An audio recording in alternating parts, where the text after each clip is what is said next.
12시 많은 참여 바랍니다.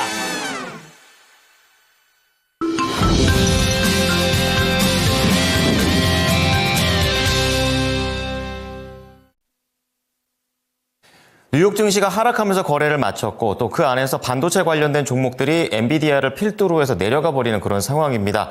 자, 금요일장 우리가 또 어떻게 대응을 해야 되는지 또 알아볼 텐데요. 중요한 뉴스들도 함께 체크를 해보겠습니다. 자, 첫 번째 소식은 STO와 관련된 내용입니다. 이번 주 때 가장 많이 언급이 됐던 키워드가 되겠는데요. 약간의 이제 불확실성 정도의 소식이 나오고 있습니다. 이제 이재명 대표가 드라이브를 걸겠다 이렇게 얘기하고 있는데 간다면 불참하는 그런 모습이 나오게 되면서 STO에 대한 이러한 부분들 좀 더 팔로우를 좀 해보도록 하겠고요. 이제 그런 가운데 지금 한국전력과 관련해서 이 배당 얘기가 나오고 있습니다. 멈췄던 배당이 재개가 됩니다. 자, 배당주로서의 매력 포인트 잡아보고요. 그리고 유동성과 관련해서 여러 그룹들의 우려가 있었는데 롯데그룹이 결국에 유동성에 문제 없다, 회복했다 이렇게 얘기를 하게 되면서 다시 한번 발판을 만들고 있는 모습입니다. 자세한 내용들 정수지 캐스터가 전해드립니다. 금요일 모닝뉴스입니다. 오늘 장에 영향을 줄 수 있는 6가지의 소식들 만나봅니다. 먼저 헤드라인입니다. 에너지 3법이 국회 본회의를 통과했습니다. 이재명 더불어민주당 대표는 오는 28일 STO 정책 간담회에 참석하려던 계획을 취소했습니다.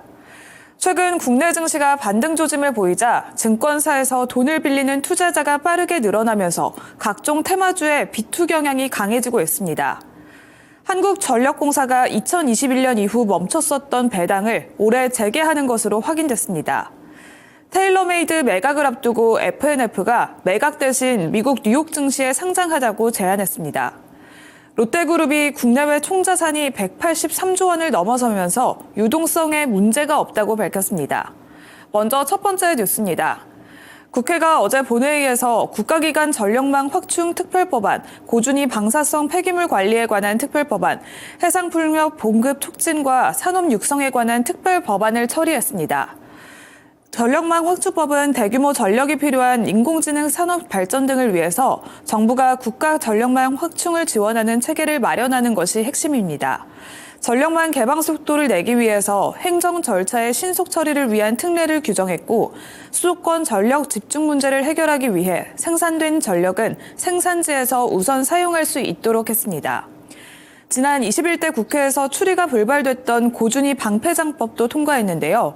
원전 가동으로 발생하는 사용 후 핵연료의 영구 처분 시설을 마련하는 내용으로서 쟁점이었던 저장시설의 용량은 협의 과정에서 원전 비중 확대에 반대하는 입장인 야당안이 관철돼 설계 수명 중 발생 예측량을 기준으로 삼기로 했습니다.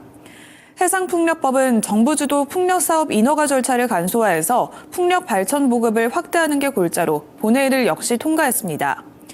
이번에 화력발전소를 운영하는 공공기관이 해상풍력 사업으로 전환할 경우에는 사업자 선정에서 우대받을 수 있는 조항도 명시됐습니다.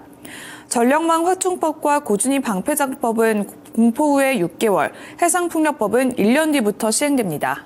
관련주들의 움직임 체크해 보시길 바랍니다. 이재명 더불어민주당 대표는 오는 28일 STO 정책 간담회에 참석하려던 계획을 취소했습니다. 이 대표의 최측근인 이한주 더불어민주당 민주연구원장이 대신 참석할 예정인 것으로 알려졌는데요. 이날 간담회에서는 이재명 대표가 축사를 진행하기로 했었지만 내부 사정에 따라 해당 일정이 취소된 것으로 전해졌습니다. 이재명 대표가 참석하려던 일정이 취소되면서 토큰 증권 시장에 과하게 집중되는 것에 부담을 느끼고 있다는 해석이 제기됐는데요. 실제로 이 대표의 간담회 참석 소식이 전해지자 핑거와 갤럭시아 머니트리, 그리고 갤럭시아 SM, 서울옥션 등 관련주들이 일제히 강세 흐름을 보였습니다. 불참 소식이 전해지면서 시간에서는 또 하락하는 흐름을 보였는데요. 뉴스에 따라서 변동성이 크게 나타나고 있습니다. 핑거는 시간에서 6%대 하락, 갤럭시아 머니트리는 3% 넘게 밀려났습니다. 이렇게 변동성 체크까지도 뉴스와 함께 체크를 해주셔야겠습니다. 세 번째 뉴스입니다. 최근 국내 증시가 반등 조짐을 보이자 증권가에서는 돈을 빌리는 투자자가 빠르게 늘어나면서 각종 테마주의 비투 경향이 강해지고 있습니다. 윤석열 대통령 탄핵 인용이 확정되기도 전에 조기 대선을 예상하고 유력 정치인 테마주에 비투하는 투자자가 많아진 만큼 주가 변동에 따른 시장 충격마저 우려되고 있는 상황입니다. 금융투자협회에 따르면 26일 신용거래 융자 잔액은 18조 839억 원으로 지난달 말에 대비해서 한 달 만에 7.4% 증가했습니다. 지난해 10월 30일 이후 약 4개월 만에 18조 원을 돌파한 건데요. 신용 융자 잔액은 투자자가 주식을 매수할 목적으로 증권사에서 돈을 빌린 후 갚지 않은 자금입니다.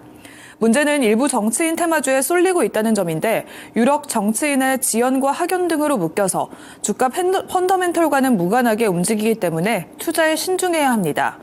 신용거래 잔액 비율이 높은 정치 테마주로는 진양산업과 대원전선, SG글로벌, JC연시스템, 오파스넷 등을 볼 수가 있는데요. 또한 관련주들이 시간에서 하락하기도 했습니다. 차기 대통령 적합도에서 이재명 대표에게 밀린 설문조사로서 평화산업과 평화홀딩스는 각각 3%대 내려가는데요. 정치 테마주의 리스크 관리 꼭 체크를 해주셔야겠습니다. 네 번째 뉴스 만나보겠습니다. 한국전력공사가 2021년 이후 멈췄었던 배당을 올해 재개하려는 것으로 확인됐습니다. 정부의 밸류업 정책에 맞춰서 4년 만에 배당주로 복귀하는 건데요. 다만 이번 결정이 향후 전기요금 인상에 부담으로 작용할 수 있다는 우려도 나오고 있습니다. 한전은 대규모 적자 여파로 인해서 지난 4년 동안 배당을 하지 못했었는데 지난해에는 8조 원이 넘는 영업이익을 기록하면서 흑자로 전환했을 것으로 예상되고 있습니다. 최근 정부는 가스 및 전기 요금을 올리면서 에너지 공기업 밸류업에 힘을 쓰고 있는 상황인데요. 다만 40조 원 규모의 한전 누적 적자를 고려했을 때 배당은 합리적이지 않다는 의견도 나오고 있습니다. 향후 전기요금을 인상할 때도 올해 배당 결정은 부담으로 작용할 수 있다는 우려까지 체크해 주시길 바랍니다. 다섯 번째 뉴스입니다. 올해 최대 매물로 등극할 테일러메이드의 매각을 앞두고 주요 투자자인 FNF가 매각 대신 미국 뉴욕 증시에 상장하자고 제안했다는 소식입니다. FNF는 테일러메이드를 인수한 사모펀드 운용사 센트로이드 인베스트먼트와 갈등 국면을 맞고 있는데요. 펀드 공동 출자자에게 매각에 동의하지 말 것을 권고하고 나선 셈입니다. 이번에 기업 가치를 성장시키겠다는 취지라면서도 다만 출자자 다수는 펀드 만기가 2년여 만큼 남은 상황에서 상장보다는 빠른 매각에 더 관심을 보이고 있다고 관계자는 설명했는데요. 약 5조 원의 매각가를 희망하고 있는 센트로이드와 3조 원의 인수를 원하는 FNF는 매각 추진 자체를 놓고 실랑이를 벌이고 있습니다. 업계에서는 FNF가 분쟁 때문에 매각이 순조롭지 못할 경우에는 펀드 만기를 앞두고 FNF에게 주도권이 넘어오기를 기대하고 있는 것으로 풀이를 하고 있습니다. 매각 이슈까지 팔로우해보시면 좋을 것 같습니다. 마지막 뉴스입니다. 롯데지주는 국내외 총자산이 183조 3천억 원, 매출액은 80조 1천억 원으로 코로나 전인 2019년 수준을 회복했다고 27일 밝혔습니다. 롯데지주는 롯데웰푸드와 롯데실성음료, 롯데쇼핑, 롯데케미칼 등 5개 주요 계열사와 함께 기관 투자자 대상으로 롯데그룹 IR데이를 열고 사업 재편 과정과 함께 향후 그룹 차원의 성장 전략을 발표했습니다. 롯데는 중장기 전략에 부합하지 않는 사업과 유휴 자산을 정리하고 주력 사업을 강화하면서 바이오앤웰리스, 모빌리티와 지속 가능성, 뉴라이프 플랫폼 등 4대 신성장 사업에 집중적으로 투자하면서 안정적인 성장을 도모하기로 했습니다. 롯데는 작년 12월에는 렌터카 업체인 롯데렌탈을 매각하고 신성장 동력 중에서 사업성이 낮다고 판단된 헬스케어는 천상한 바가 있습니다. 이렇게 사업 재편에 속도를 내고 있는 롯데그룹의 실적 개선에도 주목해 보시면 좋을 것 같습니다. 이상 6가지 모닝뉴스 전해드렸습니다.